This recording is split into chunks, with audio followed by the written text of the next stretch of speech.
very excited to go to the Stanley Fencing and Gates Hotline to say hello to Josh Pate from the Late Kick Show. Very popular. And, Josh, we appreciate the time. As always, you're coming back to Knoxville this week. Maybe that's a statement on the emphasis of this game. You were here for Florida just a few weeks ago, and Josh Pate's coming back to town for Tennessee, Alabama.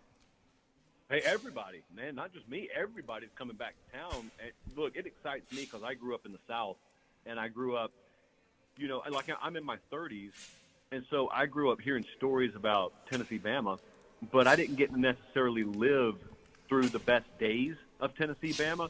But, I mean, I appreciate the history of the sport, so I know the history. But I think there are a lot of folks, especially younger than me, you got an entire generation of people who have no concept of what's about to happen Saturday and have no concept of what that game's all about. They just think it's something that used to be. And there's good reason they feel that way. But, man, I'm excited to put this game back on the national radar finally. So when you're looking at this game, and there are the health questions, right, with Bryce Young, also Cedric Tillman at wide receiver for Tennessee, but we've seen Tennessee without him. Do you start the questions there? What questions do you have going in looking at this matchup with Tennessee trying to pull off this win and get that first win for Tennessee in so long? Yeah, so on the Bama side, I mean, obviously that's where it starts. Somebody's going to try and sound smarter than the room, and they're going to say, no, I think slot receiver is the biggest question with Bama. No, it's quarterback. And it's not just whether Bryce Young plays. That's only part of the conversation. So I'm in the camp that thinks he'll probably play. But I'm telling you right now, there's a lot of false confidence around the Alabama fan base right now.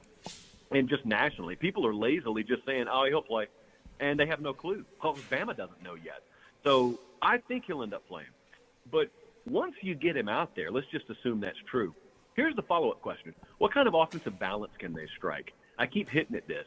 And a lot of folks think when you say balance, you mean balance in terms of run and play, or run and pass, and balance between offensive output, pass yardage, rush yardage. That's not really the balance I'm talking about. I'm talking about when Tennessee lines up Saturday defensively, do they have to fully respect all of Alabama's passing game?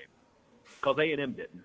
And so if they don't have to do that, all of a sudden those rushing defensive statistics that Tennessee started to put up, they matter a lot more because they can key on something.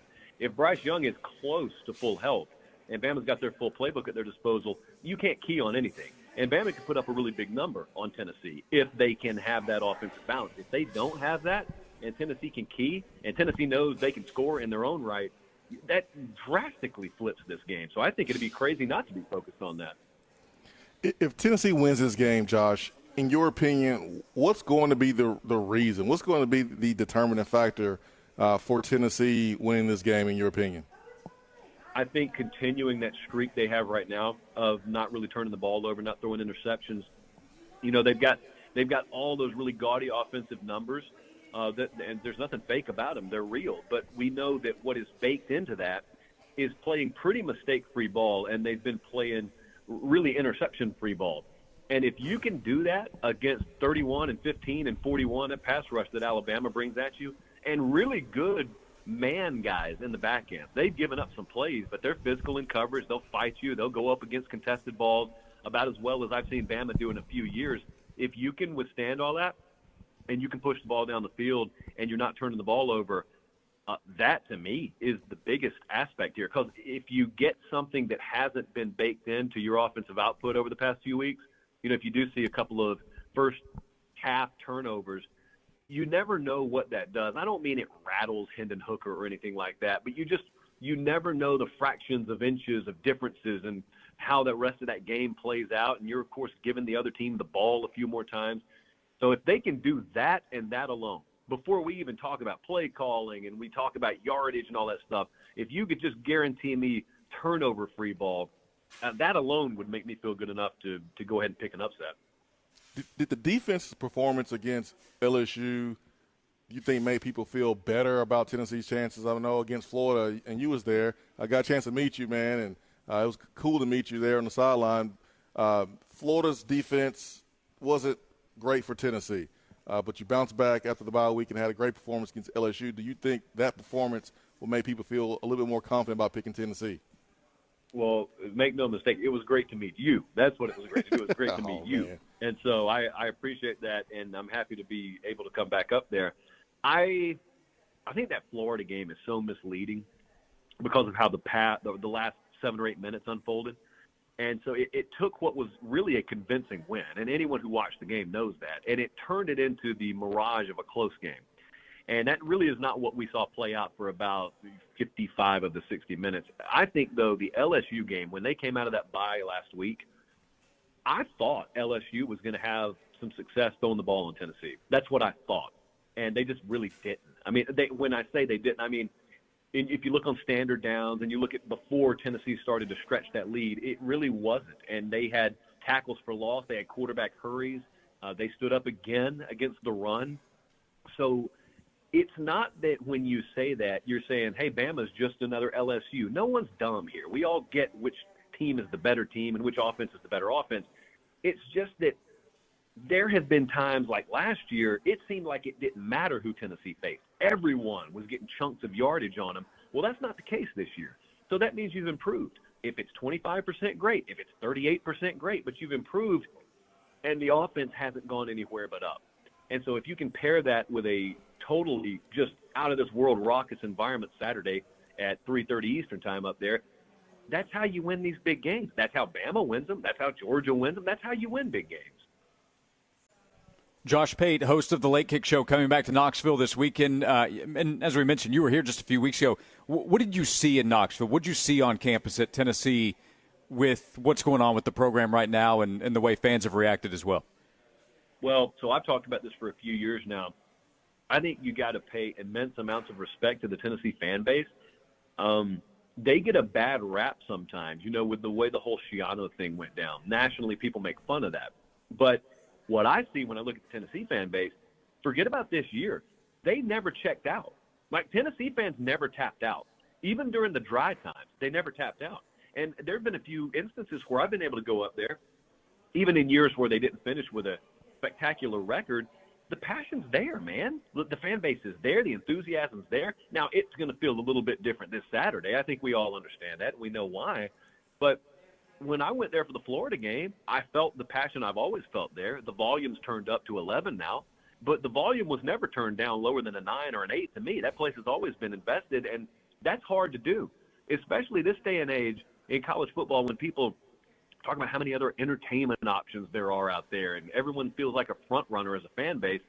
Tennessee fans complained and complained and complained, which they had every right to do, but they never checked out. And so you get rewarded finally. It kind of selfishly, I'm happy for him to finally get rewarded. But it's also, I think, a case study that should be presented to other fan bases. Like, here's how to hang in. Here's how to be critical and be passionate, but not necessarily turn a place so toxic that no one wants to come there.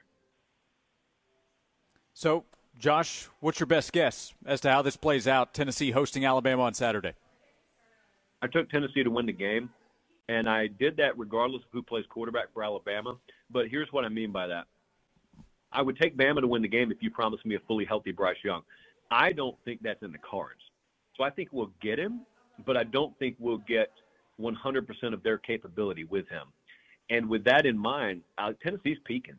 I mean, they're playing their best ball. We've already seen one of these big pressure environments against Florida, so that won't be new to them. We've seen them tested on the road and passed it with flying colors last week.